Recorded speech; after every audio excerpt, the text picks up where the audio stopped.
Hello everybody, my name is Prince Boss, and welcome back to the Great Ace Attorney Chronicles.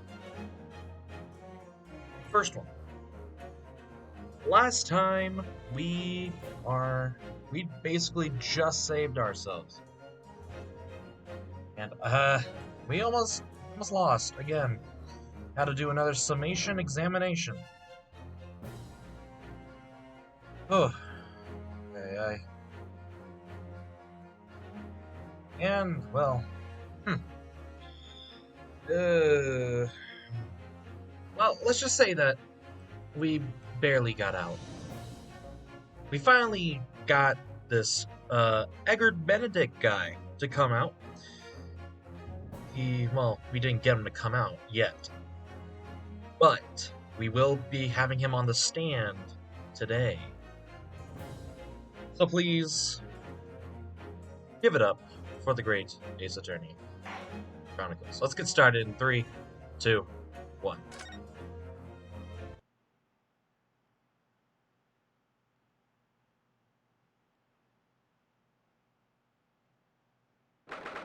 "17th of April, 12:41 p.m. The Old Bailey, defendant's antechamber." Ah, Gina, how are you holding up? I'm starting to feel quite warmly towards her frequent cold shoulders now. Kitty! Are you alright? Why haven't you said anything?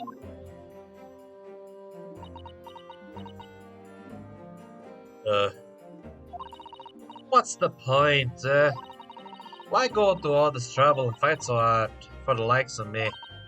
What? Well, you saw it, that picture. What picture? You mean this? This photograph taken by Hurley's red-handed recorder? Well, I didn't think you would have captured a scene like this, that's for sure.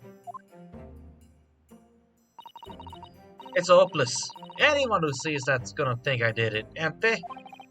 Well, I won't pretend that it wasn't a bit of a shock when the prosecution first presented it to the court. Surely you've gotta have your doubts about me now. You can't still think I'm innocent. Of course I can.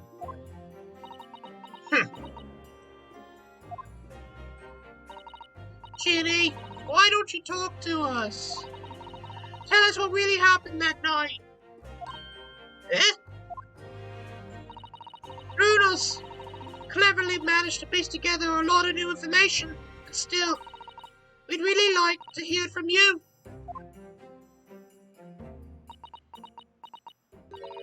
Alright then. It was after we had that dinner together at your place, right, Iris? Then we all had a chat up in your office, didn't we? Yes, I remember.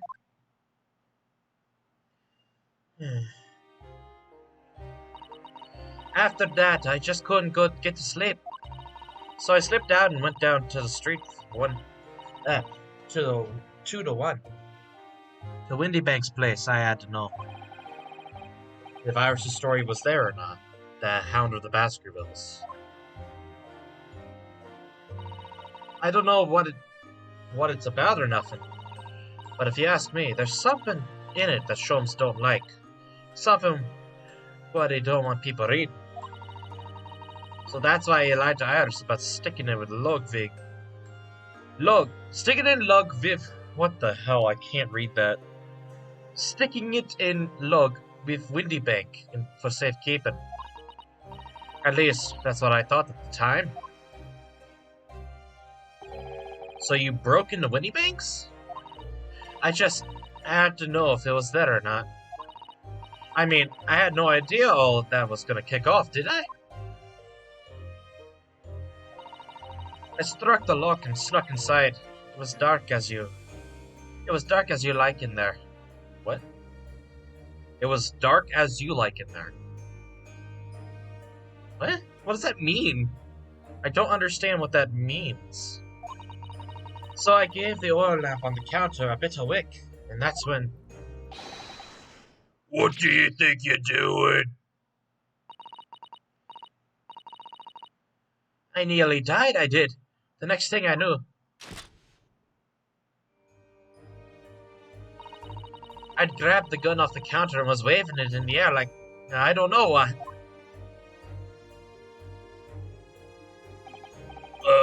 You're the girl who was in here this afternoon. I didn't think pickpockets went in for armed robbery. The mental script. Have you got it in here? Did Sholmes leave a load of papers with you? A story? Oh, that's her. Did Sholmes leave a load of papers with you? A story? I beg your pardon? The Hound of the something or other. If it's here, I want to see it. I'm sorry, young lady, but I'd sooner die than relinquish an article belonging to one of my customers. I don't want it. What would I do with it anyway? I just want to see it's here, that's all. Oh, you want to see it, do you? I want to know if Sholmes really pawned it here or not. Please, just let me see it and I'll go. Oh, very well then. But for pity's sake, stop waving my gun around, would you?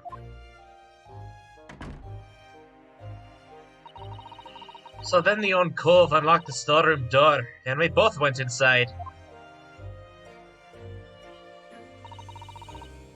And it was there alright. The mantle script. Sholmes weren't lying after all. You did all that just to check for me, Ginny? Anyway, then there was a bit of a kick-up out in the main bit of the shop. The Skulkin brothers arrived on the scene, yes. What was that noise? Someone's breaking in! Dear me, is there some burglars convention here tonight that I don't know about?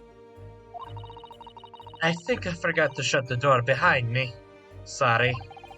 I'd better go and take care of it. Could I possibly have my gun back? Oh, well, I'll come with you, Anne. Now, don't be foolish, young girl.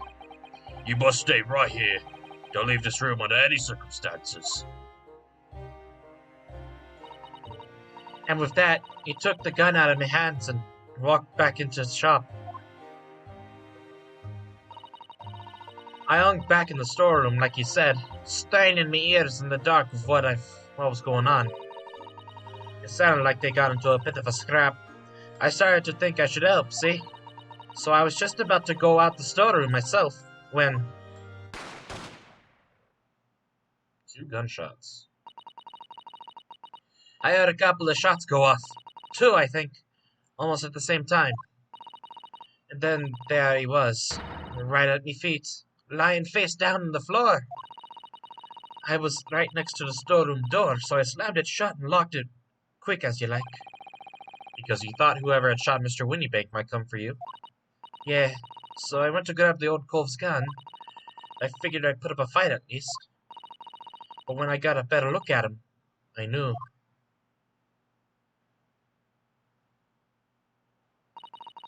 Windibank was a goner. Damn.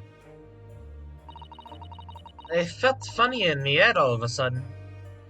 Kinda dizzy. And after that, I don't remember nothing. That must be when you passed out, Sheena.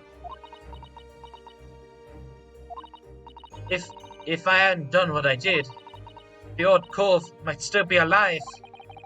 Did you tell the police everything you just told us? Of course I did, but they didn't believe a word of it, did they? All they said was, if I kept telling lies, I'd make things even worse for me.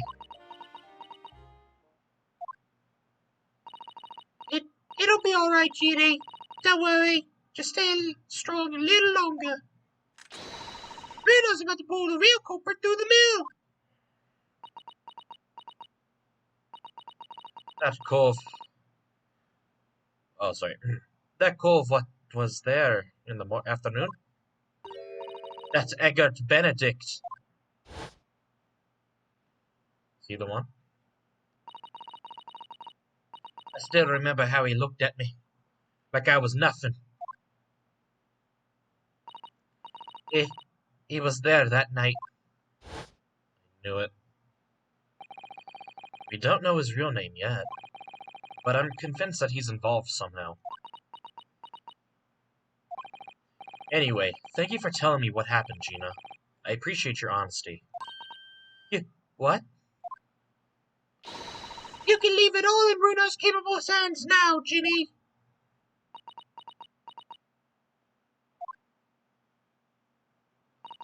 Mr. Nara Odo. Yes? How come you trust me? I don't get it.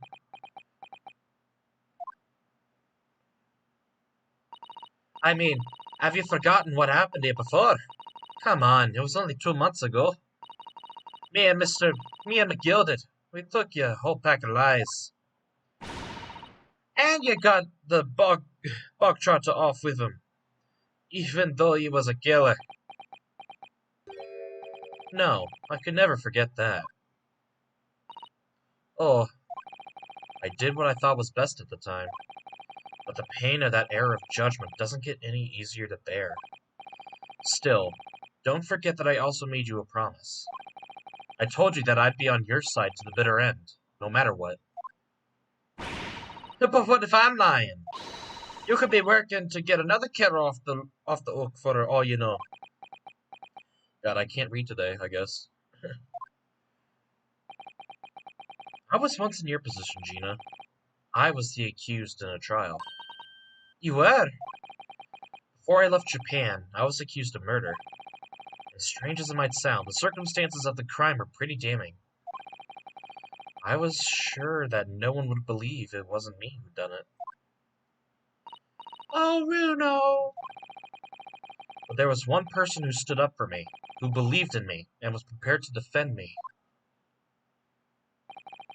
My best friend. No!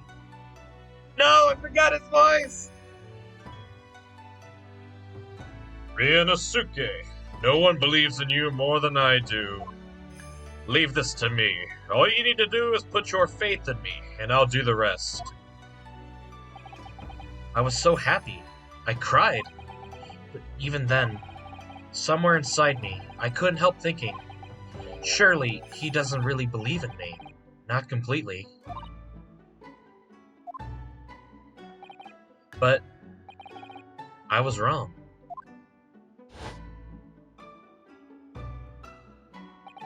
The first case. As soon as my trial began, it was obvious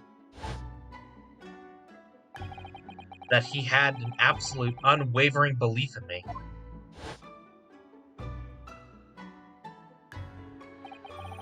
And in turn, I developed an absolute unwavering belief in him. It runs in the family, I guess, for Mr. Right. Since then, I came to realize, if you want someone to believe in you, you have to believe in the other person first. What are you saying? I promise you, Gina, that no matter what happens, I'll keep believing in you. So you don't need to worry. I won't let you down. Wow. That was actually really heartwarming. If I'm being honest with you guys. Even though I'm a diver and a no-good liar, you're not like McGilded. I know that. Eh? That's right. You're our friend, Ginny. Iris.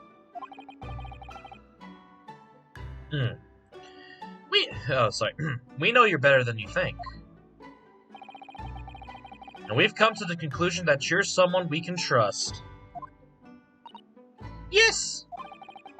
That's really all we need to know. Exactly. Mr. Naruodo,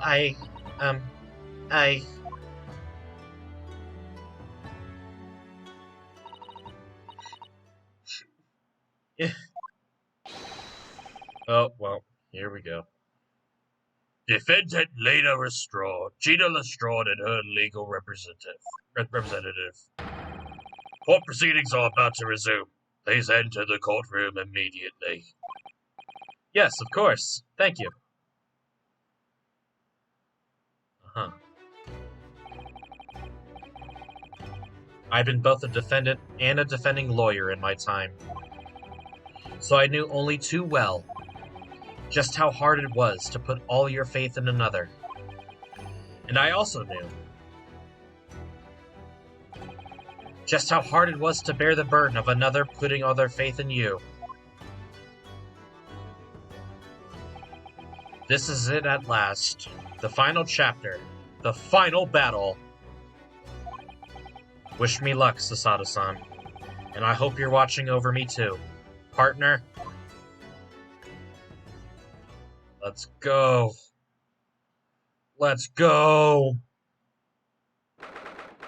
17th of April, 1:41 p.m. The Old Bailey courtroom. Let's get back to it, shall we, boys? And girls. I hereby call this court to order as we resume the trial of Miss Gina Lestrade. Lord Van Zykes, have you successfully subpoenaed the witness?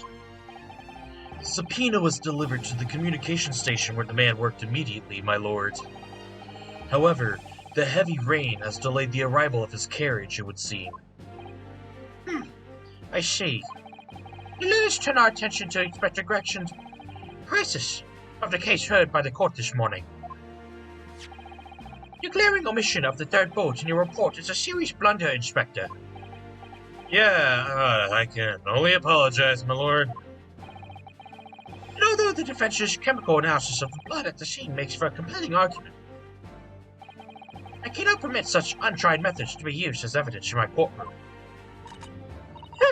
It's a big mistake to cross Hurley and me! A very big mistake! My lord, the subpoenaed witness has just arrived in the building. Thank you, officer. Show him to the stand without delay.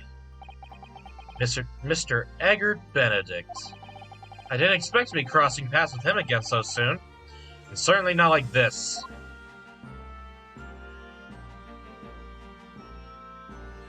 There he is.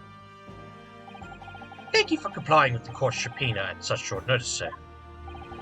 But of course, my lord. As an upstanding member of London society, it's my pleasure to oblige. Now, kindly state your name and occupation for the record. Ashley Graydon, Communications Officer. Mr. Graydon and I both work at London Central Communication Station. Now, perhaps somebody would kindly explain what all this is about? You were apprised of the situation by the court officer on your way here, I presume. Apprised. Yes, I was. Something to do with a murder that took place at a pawnbroker's on Baker Street. And some nonsense about me having been there on the night in question. That is the accusation, indeed. This is really beyond a joke, you know. Very well. Without further delay, the court will hear your testimony now, Mr. Gray. You will respond to the accusation made against you under oath. Yep, here we go. Gladly, my lord. Gladly. Alright, Mr. Graydon. Let's see what you have to say. The accusation. Naturally, I have occasion to make use of pawnbroking services from time to time. But are you seriously suggesting I colluded with these thugs to break into the place on the night of the murder? I have no intention of admitting to such an outrageous accusation. Even if certain parties here present claim that my blood was found at the scene. Oh my god. Scaramouches. Oh my god. Scaramouche? Scaramouche. Some Scaramouche detectives' homebrew tincture can hardly be taken as serious evidence. What words are these? I'm in college English and I don't know these words. So, you deny the accusation completely, do you? I must say, I am dismayed. For the highest court in the land to be swayed by the self-professed detective's toy, it was the will of the jury, and our great British justice system demands that the jury's will is upheld. Then it would seem we have the misfortune of a most inept assembly of jurors today. By golly. How long am I expected to be detained here? If, following the defense's cross-examination, your involvement in this matter has not been established, you will be free to leave immediately. Good. Then I should be away in time for afternoon tea. Some small consolation, at least. Let us not hold Mr. Graydon any longer than necessary, counsel. Proceed with the cross-examination. So, we meet again, Mr. Eggert Benedict. Or is it Mr. Graydon? My apologies. You are... Ryunosuke Naruhodo, defense lawyer. We have met. If you say so. Ashley Graydon. Enchante. So... Ah! Why did he give me his hat? I trust we can conclude this quickly. But I'm not holding your flashy hat while we do.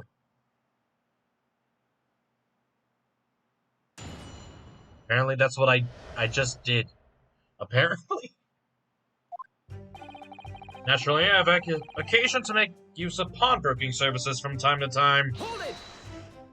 See.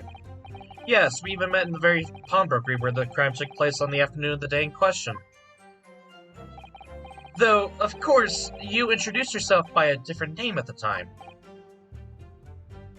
Huh? It was Mr. Eggert Benedict, I believe. Tell me, the witness is here to testify about events that took place that night. He is under no obligation to answer such unrelated questions. You can't be serious! Thank you, because I certainly do not feel inclined to answer such an inappropriate question. So he's going to be evasive, is he? In an effort to not give anything away. This could be tricky. Alright. I can live with those thugs. I can't really press anything here. No intention of admitting to such an outrageous accusation. Can't press. I'm gonna start parties here if there's a claim. Hold it! Uh-huh. Blood was found at the scene of the crime. There's no question of that. Mr. Sholmes' chemical analysis has positively identified the substance as such. But I am not the only human to have blood running through my veins, am I? How can you be so sure that the blood is mine? It could equally be the blood of these two miscreants. Every individual's blood has a slightly different composition, it seems. Mr. Sholmes' chemical is able to differentiate the... Spare me the science lesson! Who is this Sholmes character, anyway? Oh, I assumed all Londoners knew the name. He's a a renowned detective. So even you are unable to bring yourself to say, great detective. Yeah, I guess so. A great detective, you say? And now we're in the realm of fairy tales, are we? Excuse me. Do you have something to say about that, Mr. Skulkin? What? No, the Mr. Skulkin next to you. Oh my god, not you. Alright, how I've had it up to here with this. How many times have I got to tell you? Yes, I know. You're not Big Gruff Skulky. Mr. Nash Skulkin. God blimey, Governor. You what? Is it not the case that when Mr. Grayton just spoke, a thought went through your mind? Would you care to share that thought with the court? Me thoughts? I don't know of them. It must have been him. What? Mr. Nash Skulkin, answer the question, please. What went through your mind when Mr. Graydon just spoke? Nothing, honest Gov, nothing. I was just thinking. If he waves his arm around like that so much, it'll open up the wound again, that's all. What wound? He took the bullet, of course. It was only 2 days ago. It ain't gonna be healed up yet. So I was, well, you know, I was worried for him and... Oh, Wells bells. Mr. Graydon, did you hear that? What? Your comrade is worried about you, it seems. On account of your injured arm. My lord? Yes, Mr. Graydon. I have no idea what these two wretches are talking about. Certainly, I shouldn't be expected to answer anything in relation to their mindless insinuations. We know that someone other than the victim was hit by the bullet at the scene of the crime 2 nights ago. And from the height of the bullet hole in the wall, that person was likely hit in the upper arm or thereabouts. Perhaps you'd allow the court official to examine your arm, sir? The left arm that you're currently clasping with your right hand, as if in pain. No. I refuse. You have shown no evidence whatsoever that links me to these common thieves. Accordingly, I am not obliged to permit any such invasion of my privacy. As I've already said, I'm completely uninvolved in all of this. I've never had anything to do with the pawnbrokery where this fellow was killed whatsoever. I take offense at the insinuation. I'm sorry, my brain. I take offense at the insinuation that I was in any way involved. You claim to have had nothing whatsoever with Mr. Windibank's pawnbrokery? My lord, the defense would like that last statement to be added to Mr. Graydon's formal testimony. Very well, counsel. Continue with your testimony, Mr. Graydon. Oh, we got him. We got him. Bottom line is, I've never had anything to do with the pawnbrokering establishment where the man was killed. Hold it! Never had anything to do with it? You forget that I was there, Mr. Graydon, on the very afternoon of the incident. Obviously, I am not a complete stranger to the pawnbrokers. I'm currently on the lookout for an armchair to finish in my studies. Objection! No, you were there to redeem an article. I have no idea what you're talking about. Excuse me! Oh boy, here we go. Do you have something to add, Inspector? Come again, sunshine. You were there too, in fact, weren't you, Inspector? That afternoon. Well, yes, I do remember meeting yourself and the pawnbrokers that afternoon. You, your young Japanese assistant, and the accused were all present, as I recall. And at the time, this witness, Mr. Graydon, was trying to acquire a particular article. Well now.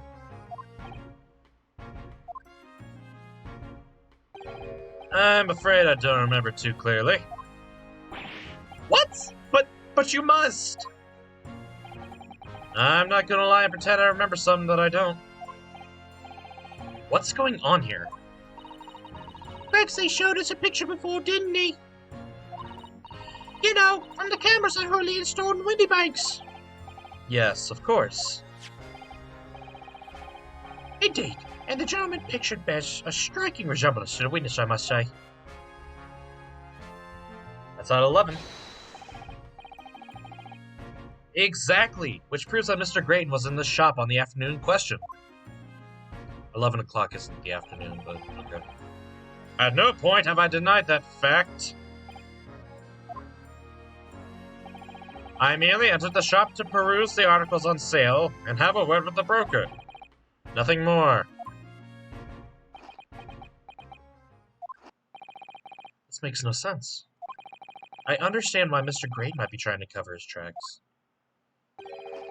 Why would Gregson be trying to avoid giving testimony about what happened? That's all he's gonna say on the matter, is it? What do you think, Bruno? I think he has no intention of telling us anything. He's well aware if the less he says, the less chance he has of giving himself away.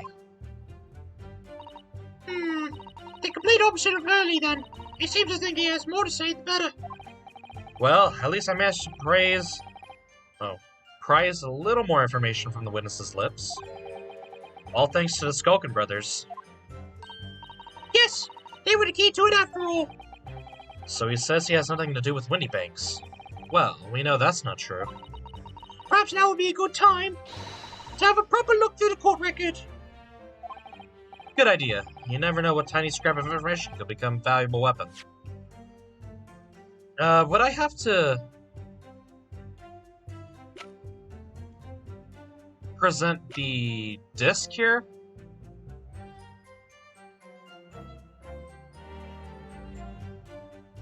I think I would have to do it on the 5th disc here.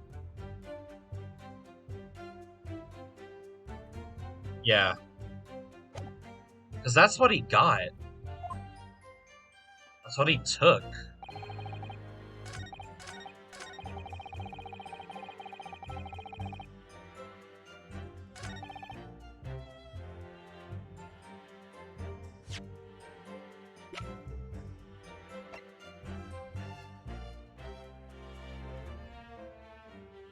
Objection! Yep, music stopped. That means it's right. Have you ever seen this disc before, Mr. Graydon? Why? Is it supposed to mean something? This disc was, until the day of his murder, in pawn in Mr. Windibank's shop. It was redeemed by the defendant, Miss Gina Lestrade, that afternoon. However, somebody mysteriously appeared to try and take it from her. And that somebody was you, of course. Wasn't it, Mr. Graydon? As I have reiterated numerous times now, you are mistaken. That was not me. I've never seen that disc before in my life. It may have escaped your notice, but there's a small smear of blood on the disc. Ah, yes, resulting from an abrasion on the thumb, perhaps. That's right. The surface of the disc is covered in hundreds of tiny metal bumps.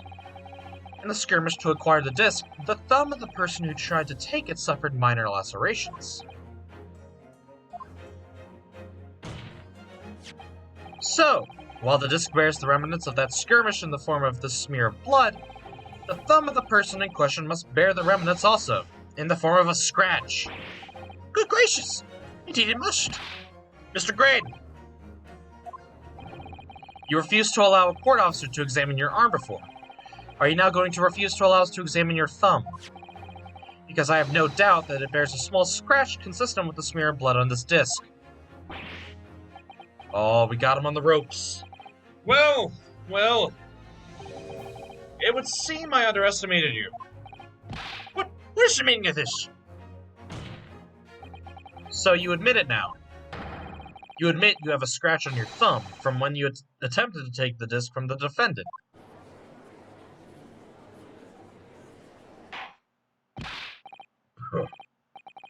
Order! Order! Well, Mr. Graydon.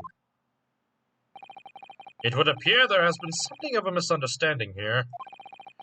I did not attempt to take the disc, as you put it. No, quite the reverse. What are you trying to say? It's really quite simple, you see. The disc was mine from the outset. Is there some crime in taking an item that you own out of pawn?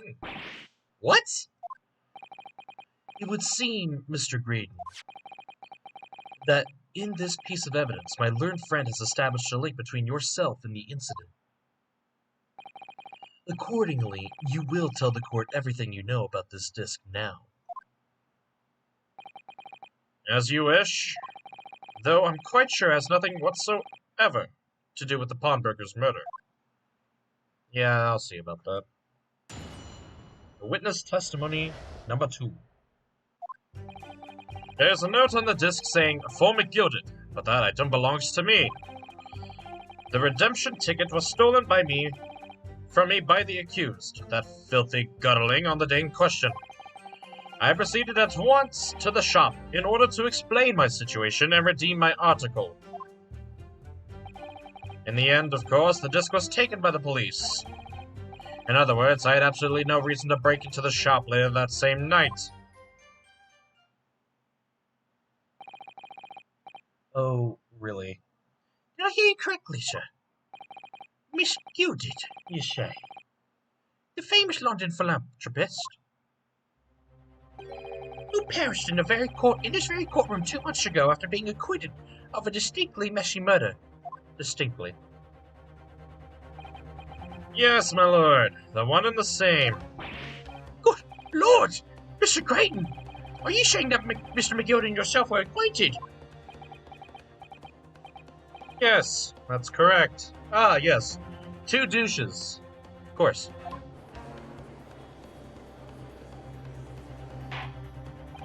Order!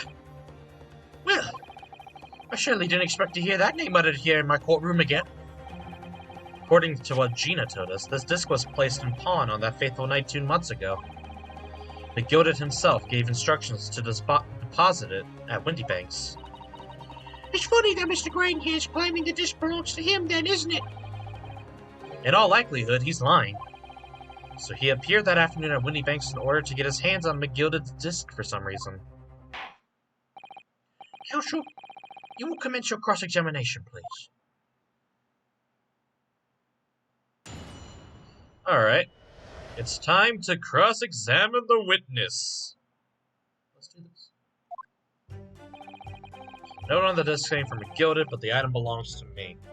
Hold it! Would you care to explain how this belongs to you? As you will observe, a communications officer such as myself commands a fine salary. You are certainly exquisitely dressed, sir. So you see, I have little need to make use of the services provided by the pawnbrokery trade. However, I did once find myself in difficulties having misplaced my purse whilst on an errand, which is why I pawned my fine black overcoat to the broker in question. You claimed that was your overcoat? Obviously, and in my haste, I clean forgot that the music box disc was in his pocket. And yet, there is a note on it that reads, "For McGilded." I am a collector of rare and unusual music box discs. Music box music. What the fuck? Why would you say that twice? I first met Mr. McGilded at a gentleman's club in the city, and was interested to discover that he shared my penchant in that area. Sure, the disc in question. It was a pre-production sample. I promised to let Mr. McGilded hear it.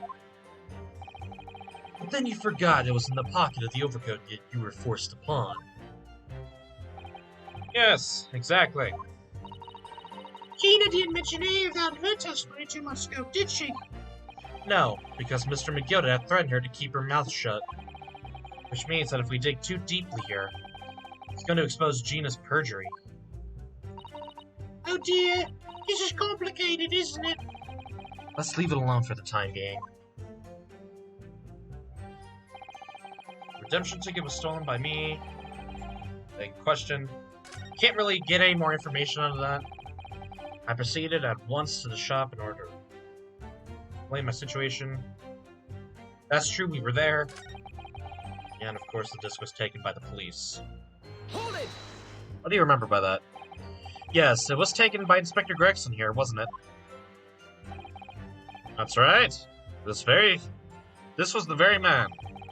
Apparently the police are collecting anything that has a connection to Mr. McGilded as evidence. Excuse me. What you got to say, Gregsy? Iris is so cute. Love how she gives everyone nicknames. I'm Bruno. Gregson is Gregsy.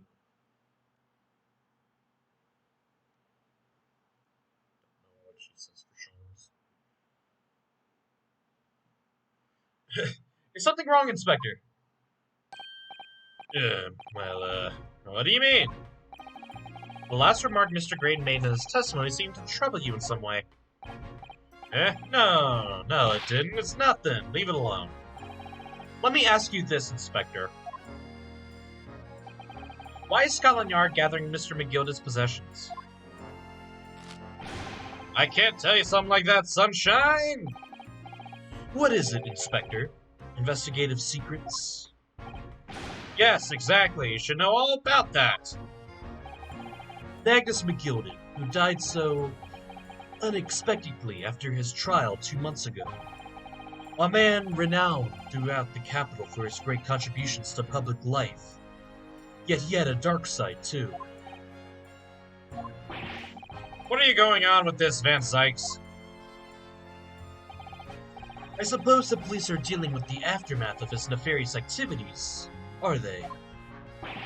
That's enough! Coppers like me have duties to carry out while we're not at liberty to talk about. That's all you need to know. Duties conferred by Lord Strongheart, I presume. The Lord Chief Justice appears to have great faith in you, Inspector. Oh? He helping me? The bottom line is, if you want to get more out of me, you're gonna need Lord Strongheart's paw print first. What's all this about? It's like there's something going on between Gregson and Lord Van Sykes here. Well, it would appear that the inspector has revealed all he is at liberty to reveal. Mr. Graydon, let us return to your testimony. I see. Gladly, my lord. There's absolutely no reason to break into the shop later that same night. Oh, really?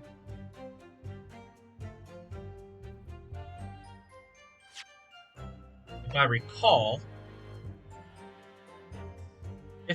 you had to get a box, am I right? Which had this on the back. That says for the coat, but you didn't get it for the box. Objection! You didn't walk out with a box, did you? This disc was deposited at Windibank's on Magnus McGilda's instructions. You knew that, and you went there with the intention of obtaining it for yourself. Objection! Conjecture again. And in any case, the disc was taken into custody by the police that afternoon. The witness had no reason to visit the pawnbrokery again that night. Objection! Sorry, my learned friend, but that's not true. What? Mr. McGilda had another article in pawn at Windibank's. And this second pawnbroker's ticket proves it. Ugh. There were 2 articles belonging to Mr. McGilda in Windibank's pawnbrokery, and the reason you broke into the shop that night was to recover the second one. Together with your 2 accomplices, the Skulkin brothers. Ugh. This is the second ticket, isn't it? What had the man deposited? Article description reads, 1 small box. A rather vague description, it seems to me. Are you suggesting that I broke into the pawnbrokery with these clowns in order to steal some trinket box? I believe there are adequate grounds to suspect that you did. This is absurd! Why on earth would I do such a thing? Once the article had been forfeited, I could simply walk into the shop and purchase it. There would be absolutely no need for me to resort to theft. That's a good point. Indeed. The witness makes a strong argument. So that means for some reason, this Graydon fellow needed the small box that very night, does it? Objection! Uh-oh. It's time to put an end to this nonsense, my lord. Could you be a little less cryptic, Lord Van Sykes? I do hate to ruin my learned friend's argument. The truth is quite incontrovertible. On the night in question, no small box was taken from Windibank's pawnbrokery. And rest assured, the prosecution can't prove it. What? Good gracious! I'm getting tired of saying good gracious for him, bro. So tiring. Inspector, show the photographic prints to the court, if you please. Yes, sir. What prints? These prints were taken from one of the detective's security cameras. Ah! Hurley's red-handed recorders again! As previously explained using this plan of the shop layout. The victim's establishment was furnished with automatic cameras in 2 locations. One was set to capture the counter where Mr. Windibank received his customers, and the other was set to capture the shelves on which articles were placed for sale once forfeited. According to the information on this ticket, the gilded small box had been forfeited already. 2 days before the incident, at 9 p.m. on April 13th, to be precise. Which means it would have to have been on the shelves of forfeited items on the shop front. Now, what I have here is a print taken by one of the cameras about 2 hours before the incident. That's at 11 p.m. on the 15th of April. That. The victim surely had a very full shop, It would appear. And then here we have another print. This one was taken about 2 hours after the incident. I see. So we have 2 pictures to compare.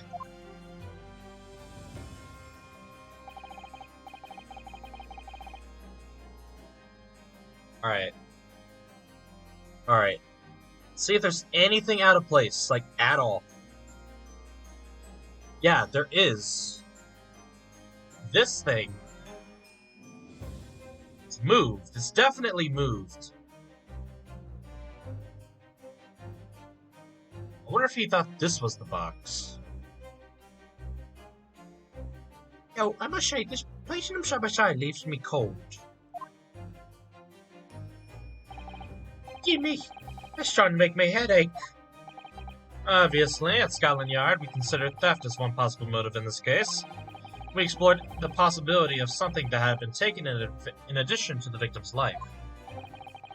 So your man has already compared these 2 prints thoroughly, Inspector. Yes, sir. That's a lie. We counted every single item in each of these 2 photographic prints.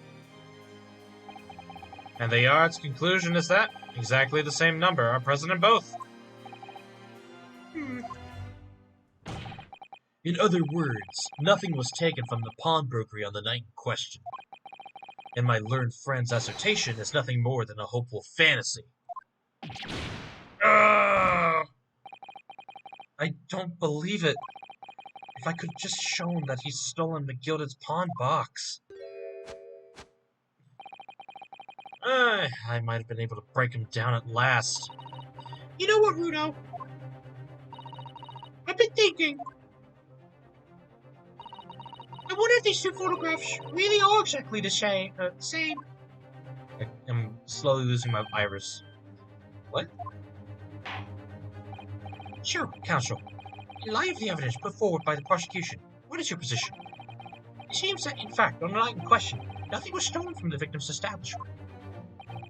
Do you accept the prosecution's assertion? I don't know. Could there have been some hidden discrepancy in these 2 photographic prints somewhere? Yeah, I can. Before I give my answer, my lord, I'd like to try something if I may. Try something? What do you mean, counsel? I'll need to use a certain piece of evidence from the court record to identify the discrepancy. I'm not entirely sure I follow. Which piece of evidence do you intend to use to help you identify a discrepancy between the 2 prints? The stereoscope. Take that! I like to use this device, my lord, to view the 2 prints stereoscopically. Ooh! Yes, you've caught the bug at last. You can't resist it, can you? You've got the cross-eyed compulsion. Juror number 3. What a surprise. Come on, Rudo. Let's put the pictures in place and see what this wonderful contraption shows us. There we go. Now, look to the eyepiece. Yeah, that. I knew it was that. I could see it. I didn't even have to cross-eye myself. I wasn't sure at first, but there's a clear discrepancy between these two prints. What? You must identify the location in question for the court counsel. Indicate the precise location of the discrepancy of which you speak. What's this? Right here. Take that! Granted, these two prints are almost identical. However, there is one minor discrepancy between them. What? When you viewed the two pictures stereoscopically,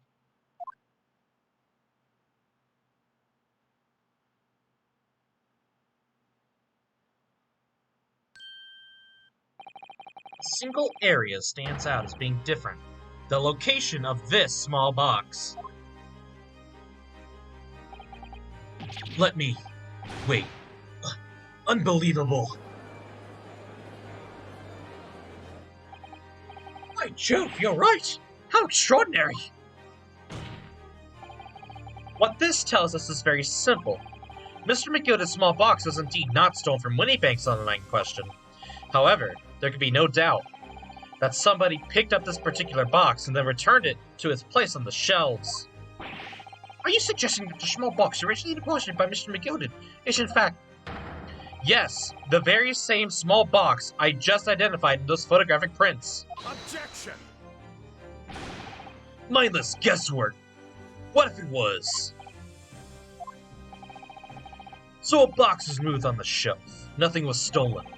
Which means, quite simply, that nothing has changed. That may be true, but... Alright, McGilda's box wasn't stolen then. But does that fact that was moved change things? It changes everything.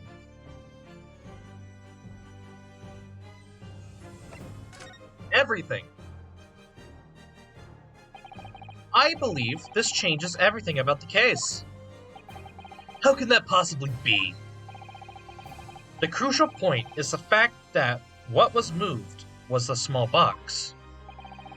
In other words, we have to consider what might be inside the box. What are you suggesting?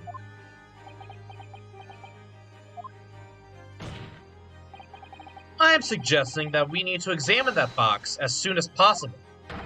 A vital piece of evidence is sitting on the shelves at Windibank's as we speak. Objection! That won't be necessary. Some little box belonging to a man who died 2 months ago can't possibly be relevant to this trial. The court does not uphold your objection, Lord Van Sykes.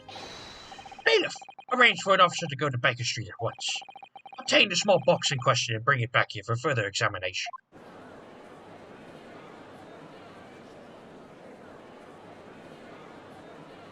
Well then, things are getting spicy between me and Lord Van Sykes. Oh, and Mr. Graydon, yeah. Come on, Mr. Graydon, you can do better than that. We should have a report within half an hour. I think perhaps we should recess for a short while until the evidence is brought forth. To be hoodwinked by such a farce. Disappointing. I beg your pardon, Lord Van Sykes. This is nothing but a smokescreen, an Ebony's specialty, it would seem. What are you trying to say? My learned friend has persisted with the same line of reasoning from the very beginning. That this witness's intent was to steal an article belonging to Mr. McGilda from the pawnbrokery. Yet common sense tells us that none of the articles have value enough to be worth stealing in the first place. Exactly! It would be beyond absurd to break into a place for the purpose of stealing such commonplace property.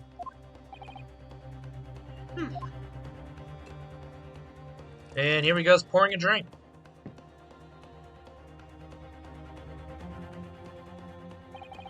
If your lordship recalls, Mr. McGilded perished 2 months ago, immediately after the conclusion of his trial. A trial in which he was found not guilty. A trial in which it was established he was the upstanding member of society his reputation implied, in fact. So I propose a toast to my learned friend and his most insightful defense. The articles this upstanding member of society pawned were entirely ordinary. A black overcoat just happened to have a music box disc in one of its pockets, and a small box. I assure you, I would accept even if the man tried to make a gift of such things to me. Well, You know, that does make rather a lot of sense. it's not as if it was gold or jewels, is it? Though goodness knows Mr. McGill was rich enough to get the buzz of cash and jewelry blocks, I am sure of it. The prosecution's argument is undeniably compelling. It is incumbent on the defense now to bolster its argument. What a waste of wine, bro. To explain what possible significance these commonplace articles pawned by this fine citizen could have. Well, counsel, is your argument in fact demonstrable? Are you able to show proof that the disc or the box are in any tangible way related to this case? Well, What's the matter, Runo?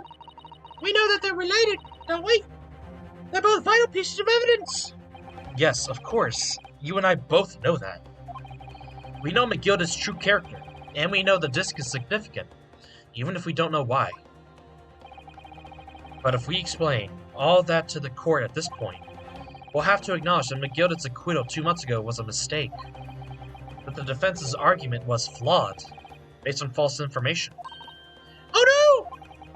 And that would mean admitting that Gina committed perjury. But Ginny... Could it be that Van Sykes knows? Is that why he's doing this now? Because he anticipated everything? But maybe... this could be a great opportunity for us. Sorry? What do you mean, Iris? Well, what is it that you always say, Bruno? Sooner or later, the truth comes out. Every time. Alright.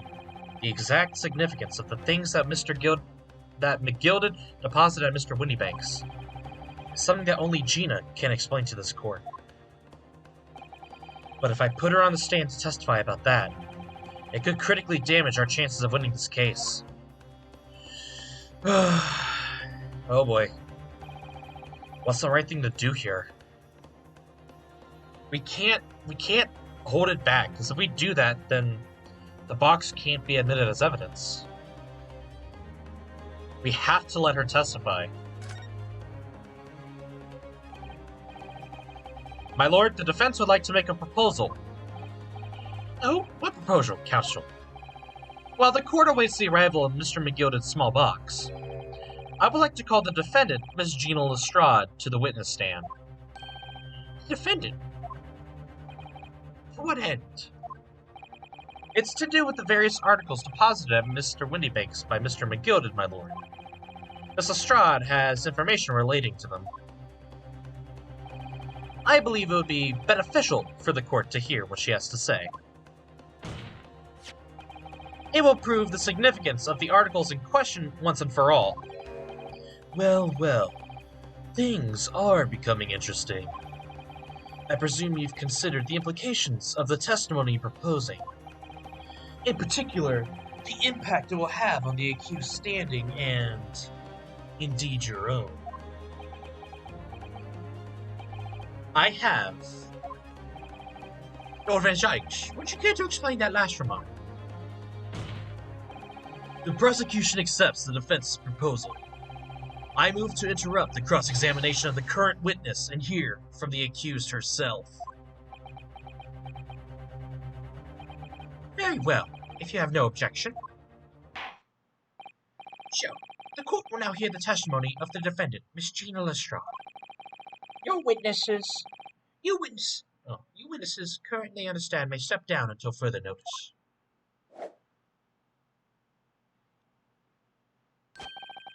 Then I shall bid you a good day.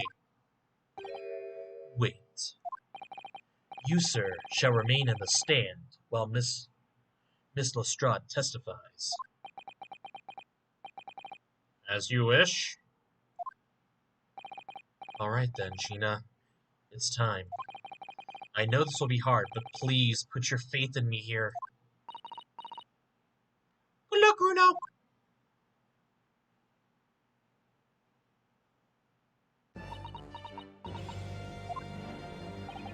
The articles that Mr. McGilda had deposited in Windibank's pawnbrokery are intimately related to the omnibus case, the trial of which was heard in this courtroom 2 months ago. Yes, and I remember this young lady being brought before me in that trial as well. That's right, my lord. Her testimony helped to establish the innocence of the defendant, Mr. McGilda. The omnibus case was intriguing, to say the least. And now, here we all are again, the same players in that trial facing each other once more. A twist of fate, perhaps, my Nipponese friend.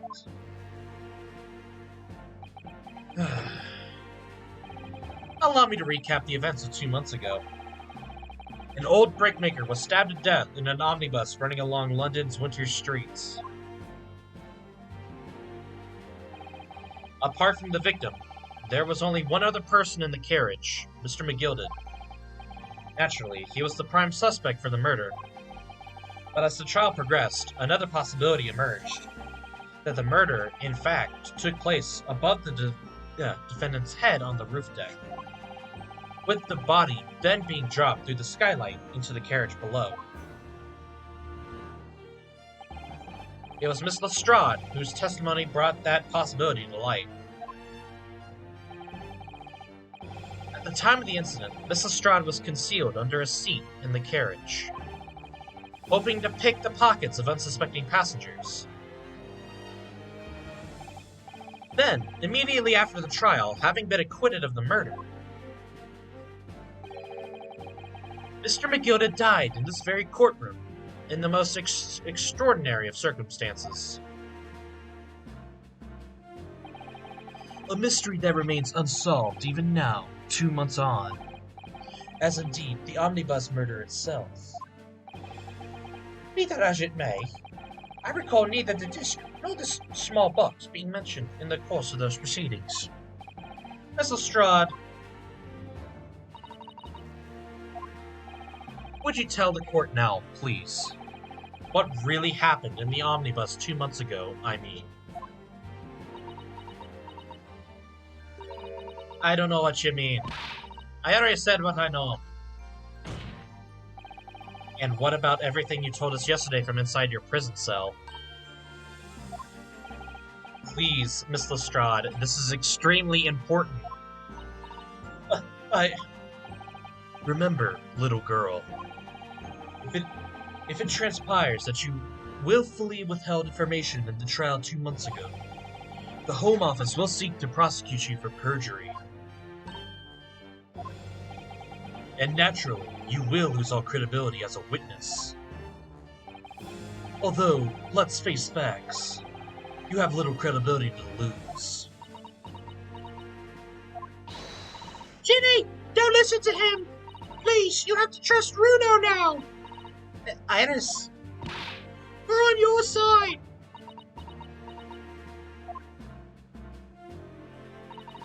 Alright then. I'll talk. It's the right choice, Gina. Well, it would seem that my learned friend is hell-bent on bringing the entire courtroom down about his ears. So be it. I must confess I'm struggling to understand what on earth is happening here. However, it would appear that Mr. McGilda's pawned articles in that extraordinary case of the omnibus harbor secrets of which we have been hitherto unaware. So, Mr. Strad, you will now give your testimony before the court about the events 2 months ago. You will reveal the truth. A commodity sorely lacking in your original statements. This is it then. Everything's going to come out. Like Van Zyke said, this could bring the whole courtroom down about my ears. But as a lawyer, I'm prepared to take that risk.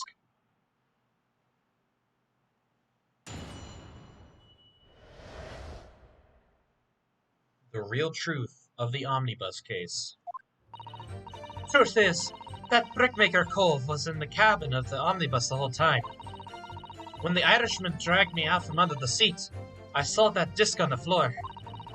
All of a sudden, I heard a scream from over in my head, and that pair on the roof deck went off to call the slops. The slops. Alright.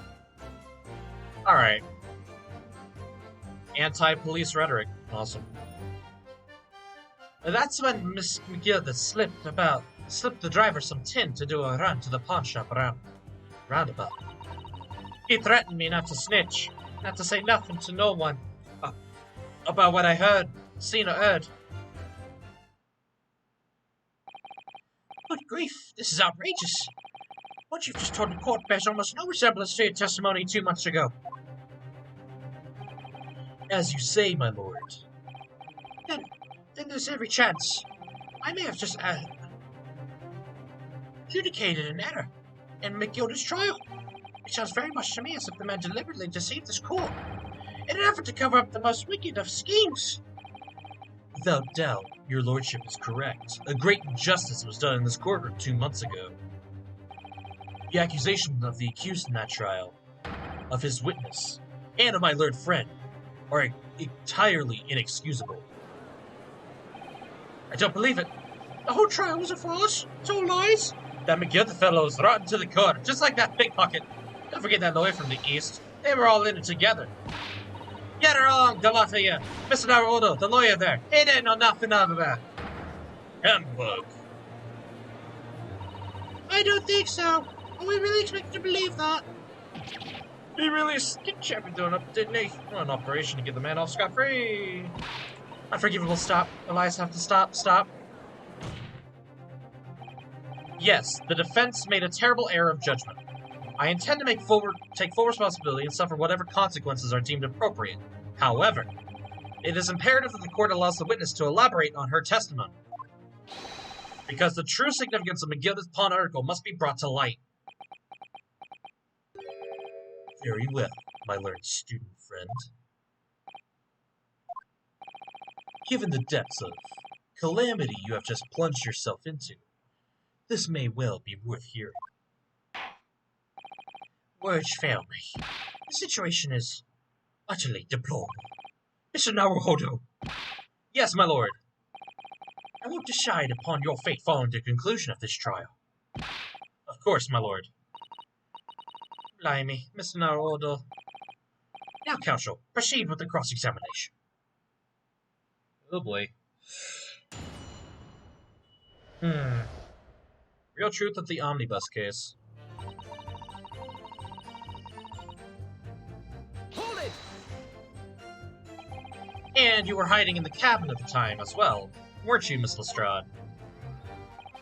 If I remember rightly, in the storage compartment underneath one of the seats? Yeah, that's right. It's pitch black under there, so you can't see nothing at all. Now, in your testimony 2 months ago, I feel certain that you claimed Mr. McGilda was the sole passenger, did you not? False testimony, my lord.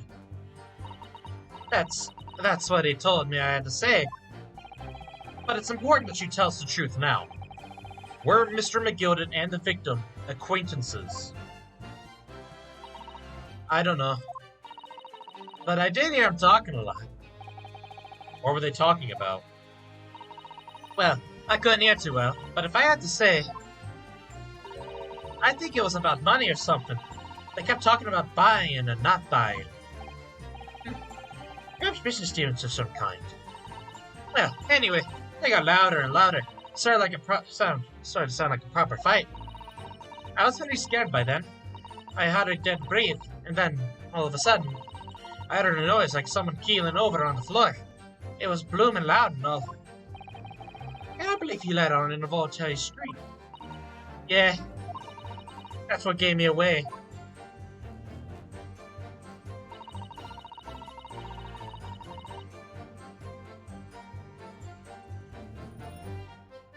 Hold it! Was the disc you saw this disc? Yeah, I reckon it probably was. Excuse me. Is there something you'd like to share with the court, Inspector Gregson and Mr. Graydon? What the hell are they doing? I noticed that his back was turned, but that's not normal. So I, looked over at him and I'm like, oh, he's whispering. Inspector! Mr. Graydon! Whoa! Blimey, you trying to give me a heart attack? You have been whispering to each other for quite some time now. Tell us what it is this discussion is about. Discussion? This fellow? Oh, the other one, Sunshine. You think I've got anything to talk about with a shady gent like this? And I have nothing to say to this uncouth detective after he deprived me of that disc that was rightfully mine. But they've clearly been talking the entire time I've been cross-examining Gina. It's as if they've been negotiating. Oh my god. You will kindly refrain from talking amongst yourselves, while the witness is giving testimony. Yes, sorry, my lord. What were those two talking about? Mr. Strahd, continue with your testimony, please.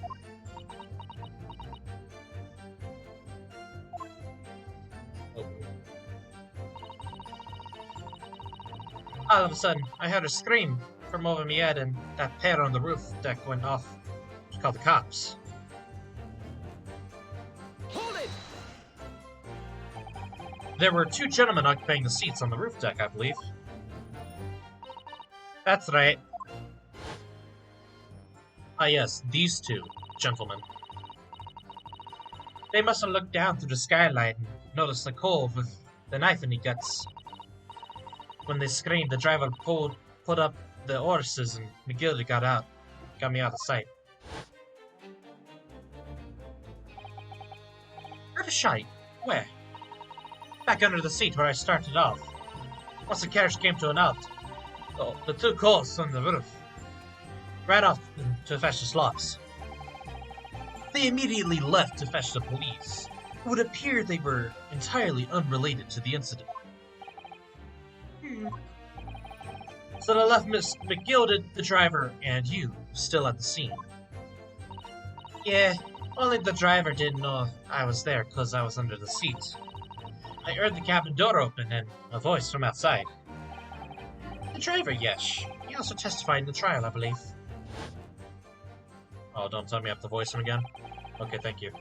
A fellow who went by the name of Beppo, if memory serves. What did McGilded and the driver say to each other? I don't know what happened, and stuff like that mainly. But McGilded said the drivers intended to around a pond. Hold it! That pawn shop obviously being Windibank on Baker Street. Just a moment, Counsel. Do you mean to tell me the driver gave false testimony in this trial as well? Perhaps the excursion to the pawnbrokery slipped his mind when he was in the stand. Indeed, Lord Van Shikes. McGilded took off his coat and gave it to the driver. He folded it up all careful-like before handing it over. When I saw him do that, I remember thinking, that coat and what's in it has got to be worth a few bob. Yes, Gina was sure that this must be worth more than Mr. Windibank was suggesting, wasn't she? I remember her quibbling with him over the price that afternoon at the pawnbrokery. The driver looked pretty happy when McGilded flashed some brass in his face. He went off running like a lick. Then the bog trotter called to me and told me to come out of the drag's cabin. Didn't mean not to snitch. Hold it! Hold it! Threatened you how exactly? Told me I'd only be able to scamper her if I did exactly what he said. Which included giving false testimony in court 2 months ago. Yeah, that's it. And there was one other thing he said. Which was... It told me I had to hang on to the ticket from the pawn shop and make sure not to lose it. Ticket? Well, I never. Said that if he didn't show up to get the ticket off me before 2 months passed, I had to go to the pawn shop and pay the money to keep it in luck, to stop it being forfeited.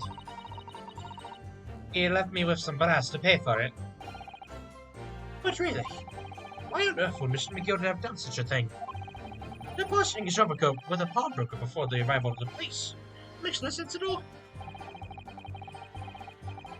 There would seem to be only one logical explanation, my lord. What McGill had the driver deposit at Windibank was something he didn't want the police to see. Something very important that he needed to hide at all costs. Anyway, after that, he let me go, so I let him back before the coppers showed up. Well done, Gina. Can't have been easy to tell the truth like that. Gina's really putting her faith in you, Bruno. Yes, and to thank her, she'll have to face a charge of perjury once this trial's over. So I need to use the time we have now to get as much information out of her as possible. Did I not press the second one? I don't think I did. I don't think I pressed the second one.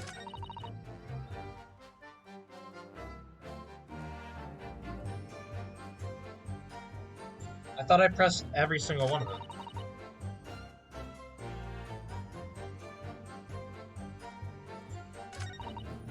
Hold it! Was the disc you saw this disc? Yeah, I reckon it probably was.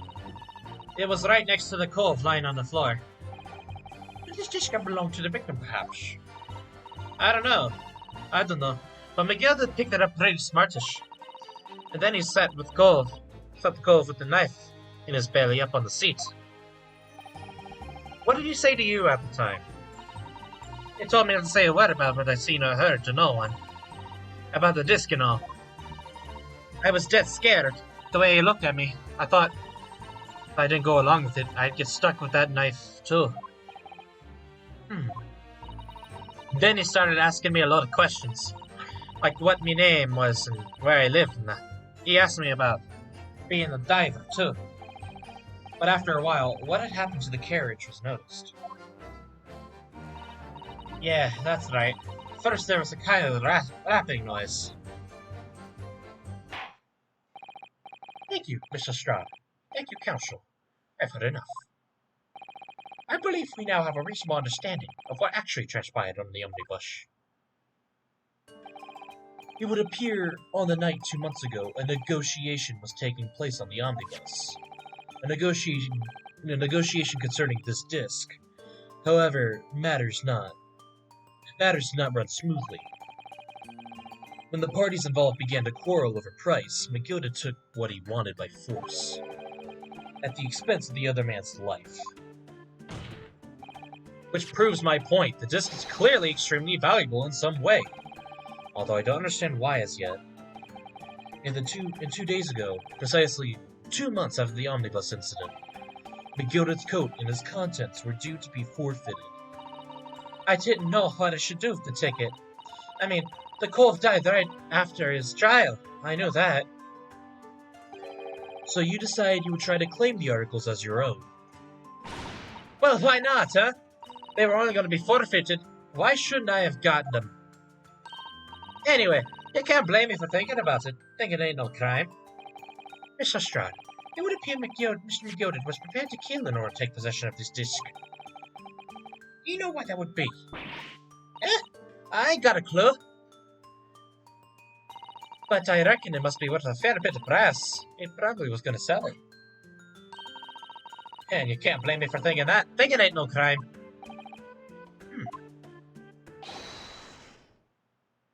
Lord? Oh. The evidence your lordship requested has been located and is ready for the court's inspection, sir.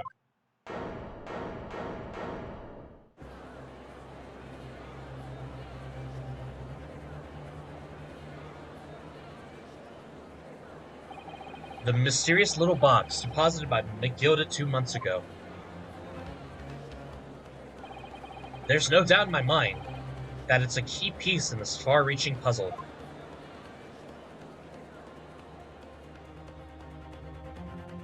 Oh, it's to be continued! No!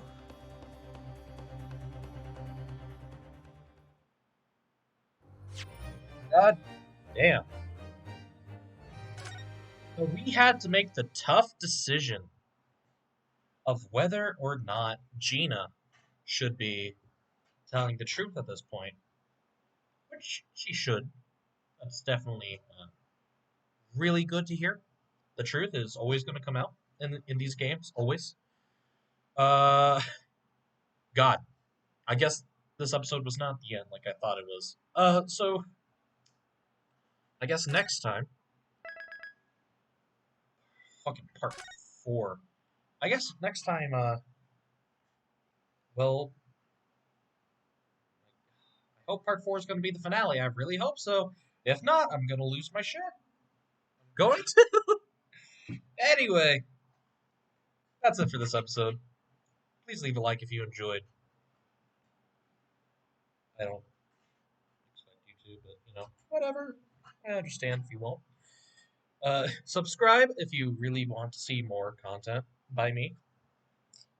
And comment down below what you thought. And if what I can improve on. Since I'm doing pretty shit at this whole YouTube job. Anyway, we're going to see you guys in the next episode. Bye-bye.